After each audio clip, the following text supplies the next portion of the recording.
அல்லாஹுடைய ஒரு மிகப்பெரிய ஒரு உதவி. அல்லாஹ் என்ன ஒரு முஸ்லீமாக பிறக்க வச்சு, முஸ்லீமாக அமல் செய்ய வச்சு, மக்களுக்கு ஏதாவது என்னால் முடிஞ்ச அளவுக்கு சொல்லக்கூடிய அந்த பாக்கியத்தை அல்லாஹ் எனக்கு தந்தான். அதுக்கு பிறகு இங்கே அம்மா ஒரு ஆசைப்பட்ட மாதிரி அல்ஹம்துலில்லாஹ் இப்போ எந்த அளவுக்கு முடியுமோ நம்ம இஸ்லாத்தில் இருந்து மக்களுக்கு சொல்லி வச்சிட்ருக்கோம். சொல்லக்கூடிய விஷயம் என்னென்னா, நம்ம எந்த நேரம் இருந்தாலும் இஸ்லாமை தெரிந்தவுடன் நம்ம இஸ்லாத்தை ஏற்றுக்கிறதா நமக்கு நல்லது. ஏன் அப்படின்னா, மரணம் எப்போ வேணாலும் வரலாம். ஒரே ஒரு வசனம், குர்ஆனுடைய வசனம் சொல்லிடுறேன். சூரத்துல் முஃமினூனுடைய வசனம். அல்லாஹ் சுப்ஹானஹு வ தஆலா சொல்கிறான், ஹத்தா இதா ஜாஅக்குமுல் அஹதக்குமுல் மவுத்.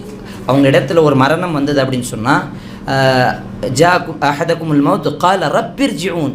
அந்த மரண நேரத்தில் அவங்களுக்கு தெரியும், மலக்கு மாலை வந்தவுடனே சரி முஸ்லீம்கள் சொன்னது போல் மலக்கு இருக்காங்க போல், மரணம் இந்த மாதிரி தான் நடக்குது, அந்த செய்தி அவங்களுக்கு தெரியும். அந்த நேரத்தில் தான் கால ரப்பிர்ஜிஊன்.